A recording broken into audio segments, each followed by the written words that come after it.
சிவய நம என்ற பதவி பெற்ற பிறகு பாடிய பாடல்கள். அதனால்தான் பின்னர் வந்த வள்ளலார் சொன்னார், நீ வேற எதையும் படிக்க முடியல, இதை மட்டும் படிப்போன்னு. நமசிவாய் என்ன ஆபரணம்னு கேட்டாங்க அவர்கிட்ட. அதை வந்து நீ ஏன் கவலைப்படுற? சில பேர் ஹெட் மாஸ்டர் வந்து டபுள் ப்ரமோஷன் கொடுக்குறாரு, ஏதோ காரணத்தினால ஒரு வருஷம் தள்ளி கொடுக்குறார்.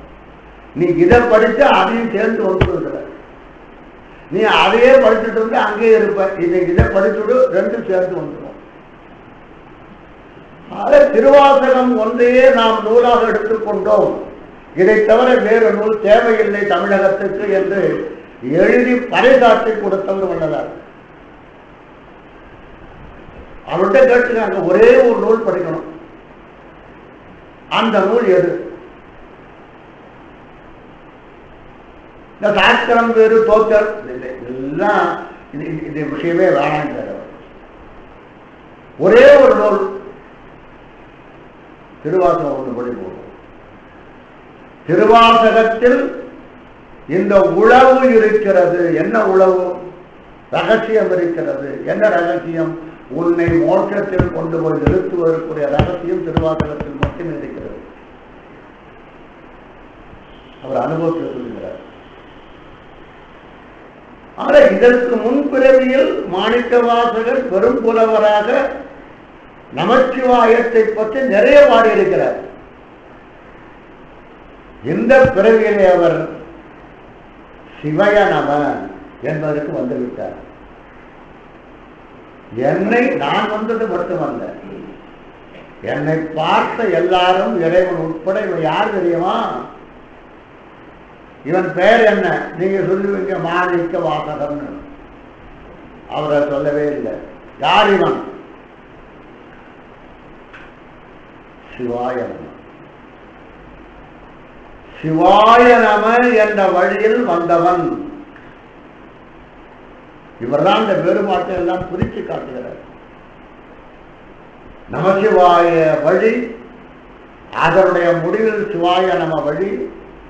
சிவாய நம வழியை பின்பற்றி வருகிறவர் மணிவாசகர் பெருந்தகையை ஒட்டியவர். அவர் வழியில் சென்றவர்கள்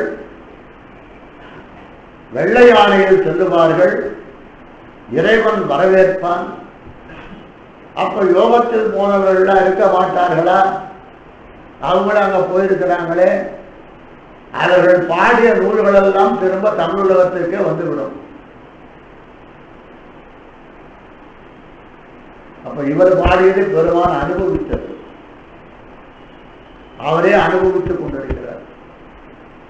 நான் எப்ப கைலாயத்தில் இருக்கிறேனோ அப்ப எல்லாம் நான் படித்து அனுபவித்துக் கொண்டிருப்பது மாணிக்க வாசகருடைய திருவாசகத்தை தான். இதற்கு ஆயிரம் ஆயிரம் வரலாறுகள் நமக்கு வந்திருக்கின்றன. நீங்க என்ன கொள்ள வேண்டும்? ஒரே நூல் போதும் என்று சொன்னால் திருவாசகம் போதும். சாதி மத பேதம் ஒன்றுமே கிடையாது, திருவாசகம் ஒன்றே போதும். இதை பின்னர் வந்த வள்ளலார் மிக விரிவாக சொல்கிறார். அவர் சொல்றது ஒரு அண்ட பெருமறை என்று உலகவலாம் ஓதுகின்ற திரு அண்ட பெருமறை என்று என்னும் அகவல் திருவாய் மலர்ந்த குருவே என்பதாக சொல்லுகிறார். இந்த திருவண்ட பகுதி ஒன்று பாடுறதுக்காகவே இவர் மாணிக்க வாசகருக்கு பெரிய பட்டங்கள்லாம் கொடுக்குறாங்க. திரு அகவல் அப்படிங்கிறார். திரு அண்ட பகுதியனும் திரு அகவல் வாடி மலர்ந்த குரு என்று எப்பெருந்தவரும் கூறுகின்ற போவே. உலகத்துல பெரிய தவசின்னு சொல்ற எவன் உண்டோ எல்லாருமே பாராட்டுகிறான். எது பற்றி என்று கேட்டால் திரு அண்ட பகுதியை பற்றி பாராட்டுகிறான். நாம யாரும் திருவண்ட பகுதி அதிகம் படித்ததே புரியாதுன்னு சொல்லுவோம். பெரும்பாட்டில் வந்து சிவபுராணத்தோடு சரி, அப்புறம் தீர்த்து திருவண்ட பகுதி எல்லாம் படிக்கிறதே கிடையாது. என்னோ வள்ளலாருக்கு வந்து திரு அண்ட பகுதியனும் திரு அகவல் வாய் மலர்ந்த குரு என்று எப்பெருந்தவரும் கூறுகின்ற கோவை. அப்படின்னு சொல்றாரு. ஆக சிவய நமயன பெறுதல் என்பது நமசிவாய பதத்தை தாண்டி சிவாய நம என்பதாக வந்து நிற்றல். சிவய நம என்ற பெயர் வரும் பொழுது ஒரு சிக்கல் வரும். சிவத்தினால் உருவாக்கப்பெற்ற நமப்பதம், அதான் சிவாய நம. ஆன்மா பெறாம இருக்கும், இறைவன் அதை சிவமாக ஆக்குவான். சிவ ஆய, அப்புறம் நம. நம என்பது ஆன்மாவை குறிக்கும். இவரே சொல்றார், அப்ப எனக்கு அந்த பேர் கிடையாது, தொடக்கத்தில் அந்த பேர், இப்ப அது கிடையாது. சிவய வசி, சிவய வசி. முன்னாடி என்ன சொன்னீங்க? சிவாய நமன்னு சொன்னீங்க இல்லையா? எனக்கு இப்பொழுது பெயர் சிவய வசி. ரெண்டு பக்கம் அம்மா இருப்பாங்க, அதுக்கப்புறம் அப்பா இருப்பார். ரெண்டு பேர் மேலே என் காலை தூக்கி போட்டுவிட்டு ஹாயா படுத்துட்டு இருப்பேன். ஒரே பிள்ளை ரெண்டு பேர் பக்கத்தை படுத்திருப்பேன். ஒரு கால் அம்மா மேல, ஒரு கால் அப்பா மேல. சிவாய வாசி, வகரம் அம்பாவை குறிக்கும். சிவய வசி. சிவய நம ஆன பிறகு எனக்கு என்ன பேர் என்று கேட்டால், ஒரு பக்கம் அப்பா ஒரு பக்கம் அம்மா, ரெண்டு பேர் மேலே காலை போட்டு ஆனந்தம் படுத்திருப்பேன். நான் அசைஞ்சாலும் முதல்ல அசைகிறது அவங்கதான். என்னை அசைவிடாத அந்த நிலையில் இருந்து காப்பாற்றுகள் அவர்கள் தான் என்று இந்த அனுபவத்தையும் இந்த பாடலில் சொல்லியிருக்கிறார். அதை தவிர ஞான மார்க்கத்தாலோ யோக மார்க்கத்தாலோ சென்று அவனை அடைய வேண்டும் என்று எண்ணினால் தோற்று போவீர்கள். கண்ணீர் விட்டு அழுங்கள். அழுவது ஒன்றுதான். கருணை வாந்தேன் கலக்க, அதுக்கு மட்டும் சொல்றார். எல்லா தேனுமே முதல்ல கொஞ்சம் இனிக்கும், போக போக புளிக்கும். நான் கூட எழுதியிருக்கிறேன், கோமதன் கண்ணகியை பாராட்டும் பொழுது ஒரு வார்த்தை சொல்றான். தேனே, நான் முதல்ல அவன் சொன்ன வார்த்தை தேனே கரும்பு அப்படின்னா, வாழ்க்கையே தேனாகும். எல்லாரும் பாராட்டுவார்கள், அருமையா பாராட்டான தேனே ஆனேன். தேன் முதல்ல இனிக்கும், போக போக புளிக்கும். தேனுடைய இயற்கை. கோவலனுக்கு அதே கதிதான். முதல்ல இருந்தா ஆஹா, அப்புறம் கொடுத்தான். ஆனா தேன் என்ற வார்த்தையை பயன்படுத்தும் பொழுது கொஞ்சம் ஜாக்கிரதையாக நீங்க இருக்க வேண்டும். திருவாசகம் என்னும் தேன், இதுவும் அப்படித்தானே கேட்பீர்கள். இது அந்த தேன் இல்லைங்கிறார் இடத்துல. நீங்க சாதாரணமாக நினைக்கின்ற தேன் இல்லை, இது கருப்பஞ்சாறு முன்னையே கலந்த தேன். ஆதலினாலே இந்த தேனிலே அந்த புளிப்புத்தன்மை வராது. இதெல்லாம் இதை பற்றி மற்றவர்கள் நமக்கு அமைத்துக் கொடுக்கின்ற செய்திகள். ஆல கூர்த்த மெஞ்ஞானம் பயன்படாது. அதை வைத்து இவனை நீங்கள் அனுபவிக்க முடியாது. அதை கருவியாக கொண்டும் இவனை அனுபவிக்க முடியாது. இனி என்ன பண்ணணும் என்று கேட்டால், நீண்ட அழுகை தேவை. பெருமானுடைய கருணை வாந்தேன், அவரிடத்திலிருந்து வருகின்ற கருணை என்று சொல்லப்பெறுகின்ற ஒன்று. அது என்ன கருணை? கருணை என்பது எதை குறிக்கும்? நேற்று கூட நான் உங்களுக்கு சொன்னேன். எதை கருணை என்று சொல்லுகிறார்? இன்னைக்கு கூட பேப்பர்ல சில செய்திகள் வந்து, அதாவது பிரசவமாகும் போது போட்டோ எடுக்கலாம், அதை எல்லாருக்கும் தெரிவிக்கலாம் ஒரு செய்தி. சும்மா கொஞ்சம் குளிச்சுட்டு உட்கார்ந்து தமிழ்ல பார்த்தாங்க. போட்டோ எடுக்க முடியாது. போட்டோ எடுக்கலாம், எடுத்திருக்கிறார். இன்னொருத்தர் போட்டோ எடுத்து சொல்றார். இங்க போட்டோ எடுத்து படத்துல பார்க்க போறீங்க, அது எடுக்கிற ஆட்கள்லாம் என்னென்ன ஆட்கள், இப்ப எப்படி அந்த பிரசவம் நடந்துன்னு சொல்ல போறீங்க. அது நான் பொய்ன்னு சொல்லவே இல்லை. ஏற்கனவே போட்டோ எடுக்கணுங்கிற எண்ணத்துல ஒருத்தர் இருந்திருக்கிறார். அது பெரிய ஆச்சரியம் இல்லையா?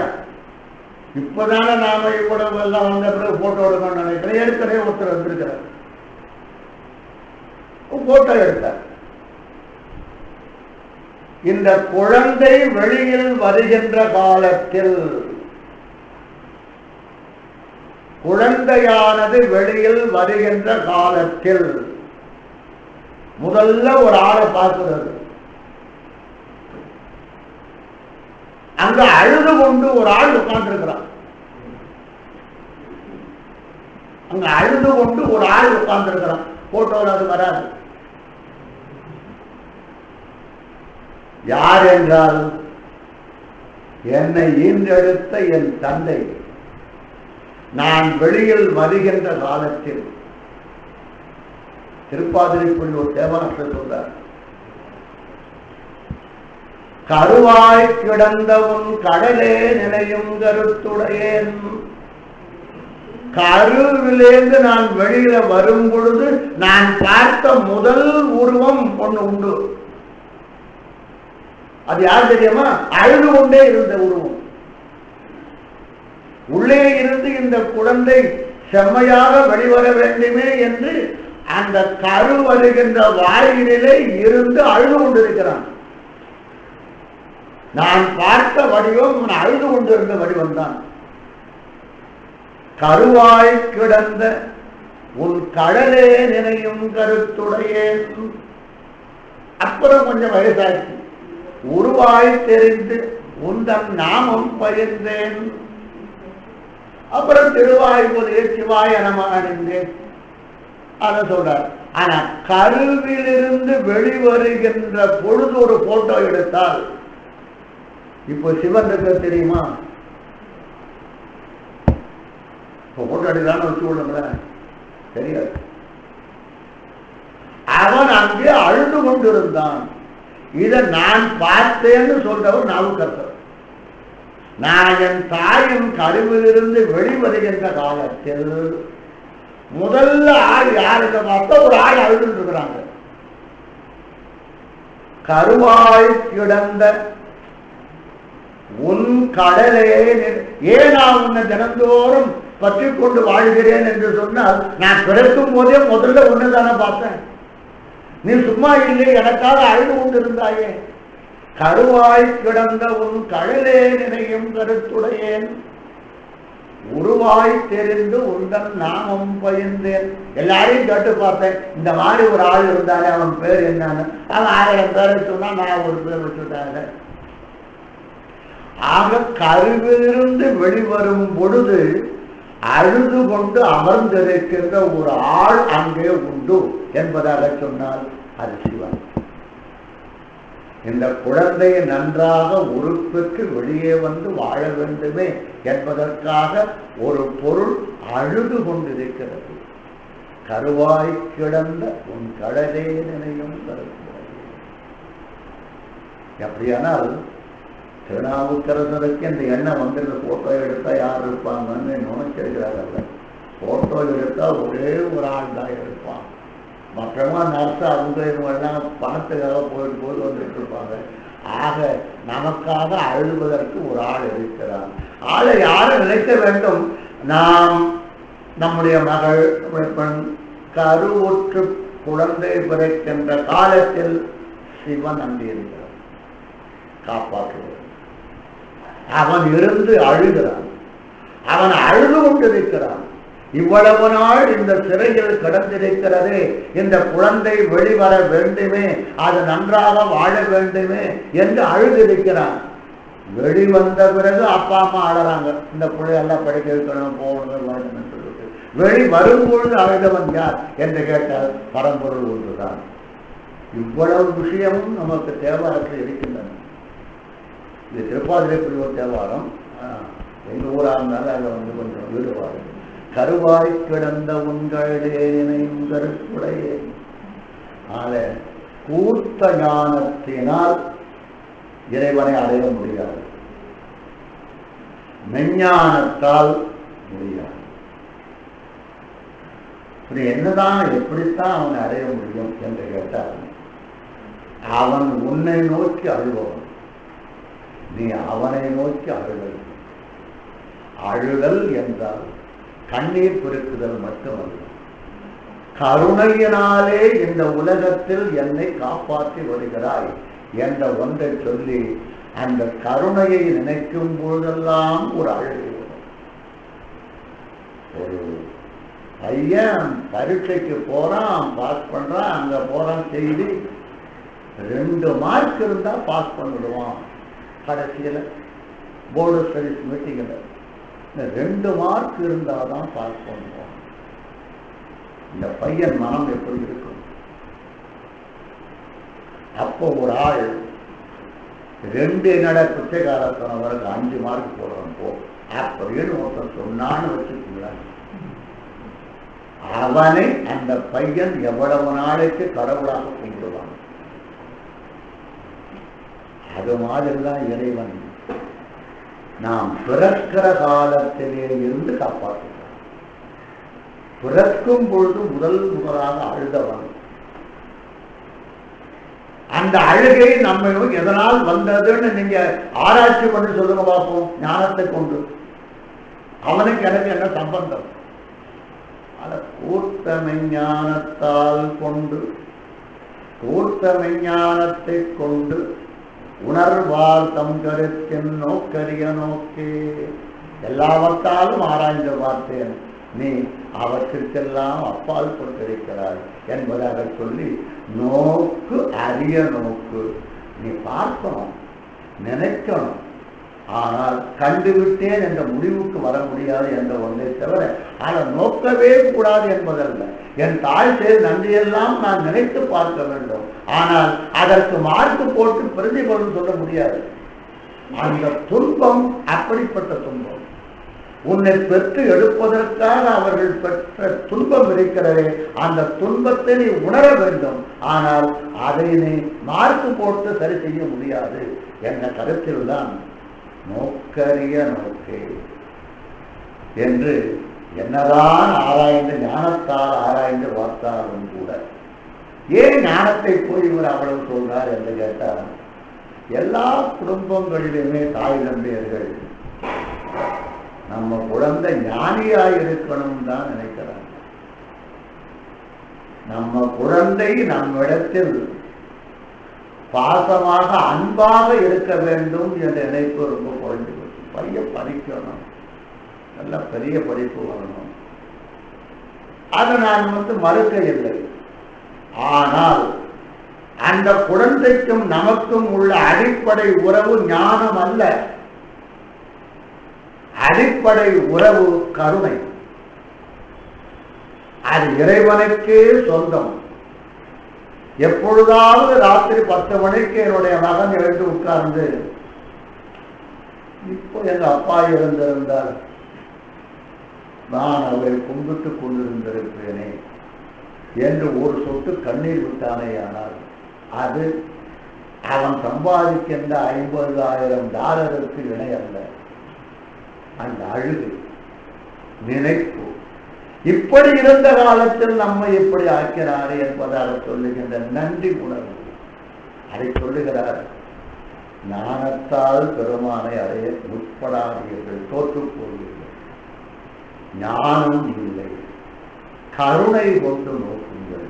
கருணை ஒன்றுதான் பெருமானை உங்களுக்குள் அடைவிக்கும் என்ற கருத்தை சொல்லுகிறார் என்று சொல்லி அந்த அளவில் நிறுத்தி அடுத்த நிகழ்ச்சியிலே என்று சிந்திக்கலாம் என்று சொல்கிறார். உங்கள் அனைவர் திருவடிகளில் வணங்கியுள்ளது என்று இழந்தார். அனைவர் திருவடிகளுக்கு கலந்தவன கோபல் வாழ் பரம குருவனை அடுத்து குவலயம் ஞானியார் என்ன ஏவரும் புகழை எனது வீட்டிருப்போய் எளியனேன் வாழனே வாழ் மேவரும் எனது திருவடி வாழ்வு விரும்பும் என் அடியவர் வாழ்வு தாவர செல்வம் கொண்டு செல்வம் அனைவீட்டுடனே